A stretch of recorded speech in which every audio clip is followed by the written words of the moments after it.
A Strange Loop, Michael R. Jackson's Tony-winning musical, will be ending its Broadway run this upcoming January. Too early. A Strange Loop tells the story of Usher, a young black queer musical theater writer based loosely on Jackson himself. As Usher pens his first musical, he wrestles with his own intrusive thoughts, self-doubts, hopes, and dreams. These are all personified by the singing, dancing ensemble of the show. The ensemble also includes some proud black names like RuPaul's Drag Race Season 8 winner, Bob the Drag Queen, Drag Race Season 14 alum, KornBread, The Voice contestant Ellen, and TikTok influencer Anna Nia. The musical arrangement by Bryson Camper is snappy and cohesive, something you could easily listen to on the loop.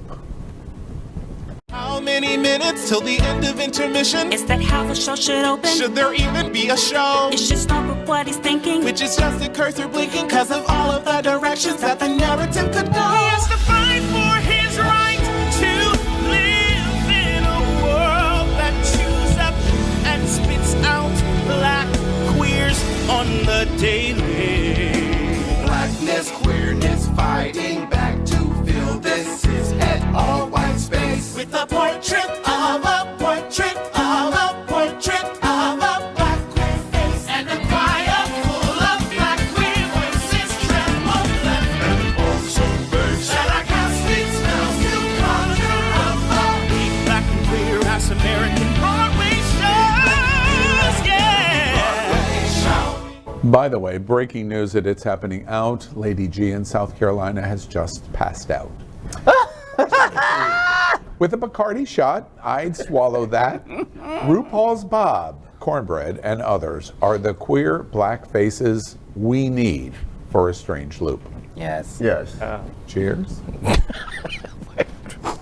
Do you even know what's going on, I Trini? don't. I really don't.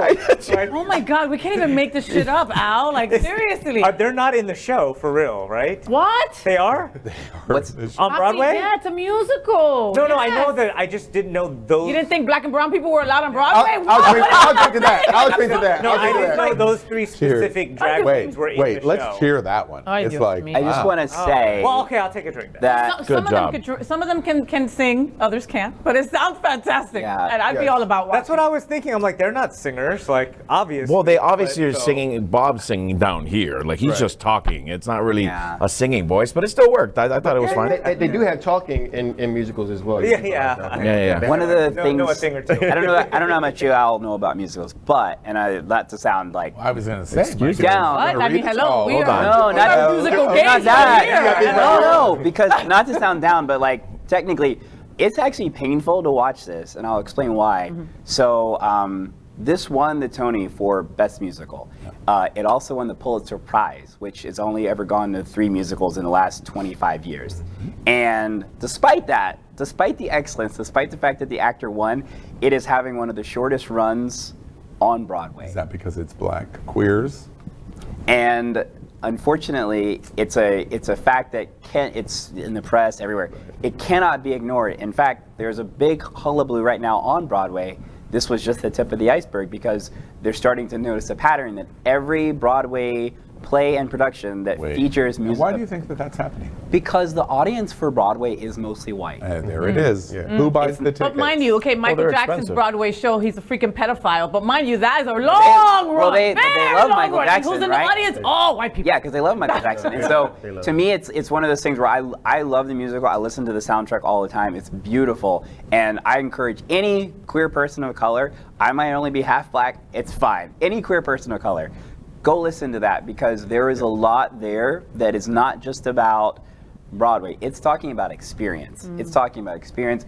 We talk often about the impact of the black church. There's an entire song about it in that musical that when I first heard it, I couldn't even believe it was on Broadway. I want to ask a different vein of question. 10 years ago, in 2010, when I started working with RuPaul's Drag Race. I knew it was coming. Go ahead. It was impossible. Well, of course it would because it's true. It would be impossible. $10,000. Hold on, let me cash out your $20. Hold on a second. Damn it. Oh my gosh. Wait, did I mention RuPaul's Drag Race? Oh, damn it. Another $20. Stop it. Okay. It would have been impossible in 2010 to see what we just watched. Yep. Impossible. Yeah. There is no way a RuPaul queen would appear in a video like that representing Pulitzer Prize or Tony Award or on Broadway. Impossible. 12 years ago, just 12 years ago. What do you think about the significance of having, Jinx Monsoon is getting ready to come to Chicago on yep. Broadway. Right. Nina West is in the touring thing. company of What do Hairspray. you Yeah, think no, about that's that? the thing coming from me, right?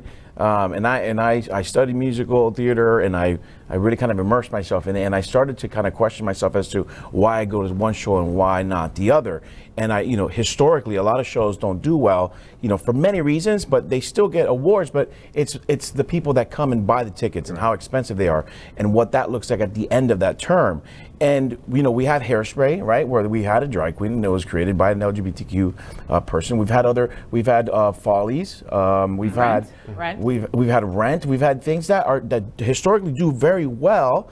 But sometimes La Cage aux Folles. and you don't hear about it. And even this show now, like I didn't hear about this until now. So it's weird. Is it marketing? Is it because they're queer? No, it's definitely they're black? subject. Do you know what I mean? It's definitely the subject. So I also think, to go to your question, you got to look at the caliber of queens versus from then to now, and the level of work that they put in, the level of well-roundedness they put in. And I want to actually go back a second. Let's shout out the queerness, the blackness, the melaniness in that whole TikTok, in that video, the different sizes of them, the different melanin of them.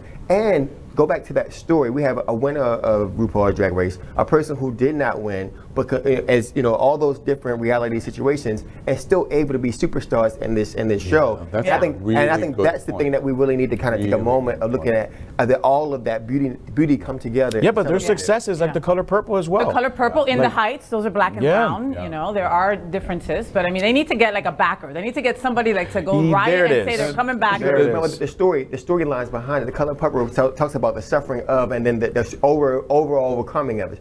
People want to see somebody suffer and then win, but to actually celebrate a queer black story is not always Strange Loop comes to an end on Broadway in January, and there's no possibility currently in any short-term horizon to say, oh, I wish it went on, because it's not going to. No. Broadway is dramatically expensive to keep up. Yes. Yeah. And white people are principally still the ticket buyers, which is what the issue is here.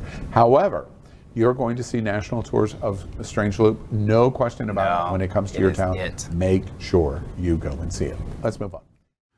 LGBTQ plus news is vital for our community and for the broader world as a whole. We have enough enemies at Fox News. Tucker, Sean, and Lara are loud.